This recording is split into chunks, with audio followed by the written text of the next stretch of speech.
जय जगन्नाथ। आज हम बात करेंगे रामायण की एक सच्ची कहानी के ऊपर जो आज भी मानी जाती है। तो आइए शुरू करते हैं। सनातन धर्म की मोक्ष स्थली गयाजी में विष्णुपद मंदिर है, लेकिन विष्णु पर चढ़ने वाला तुलसी का एक पौधा वहां नजर नहीं आएगा। कहा जाता है कि गया में 5 वस्तु शापित है: कौवा, फल्गु नदी, तुलसी, ब्राह्मण और गाय।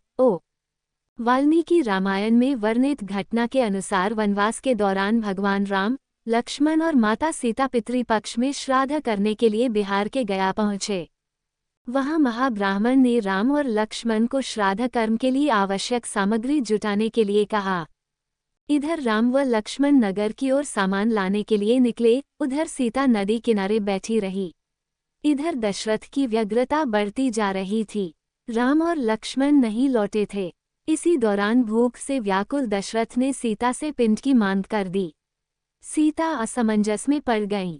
सीता ने दशरथ की व्याकुलता को समझते हुए ये निर्णय लिया कि वह स्वयं अपने ससुर दशरथ को पिंड दान करेगी। उन्होंने फल्गु नदी के साथ साथ वटवृक्ष, कौवा, तुलसी, ब्राह्मण व गाय को साक्षी मानकर स्वर्गीय राजा दशरथ का पिंडदान विधि विधान के साथ किया। जैसे ही उन्होंने हाथ जोड़कर प्रार्थना की तो राजा दशरथ ने सीता का पिंड स्वीकार कर लिया। सीता इस बात से प्रफुल्लित हुई कि उनकी पूजा दशरथ ने स्वीकार कर ली है। राम जब लौटे तो उन्होंने सीता पर विश्वास नहीं किया। वो इस बात को मानने से इनकार कर गए। उन्होंने कहा कि पिंडदान पुत्र के बिना नहीं हो सकता है। इसके बाद सीता ने कहा कि वहां उपस्थित फल्गु नदी, तुलसी, कौवा, गाय, वटवृक्ष और ब्राह्मण श्राद्धकर्म की गवाही दे सकते हैं।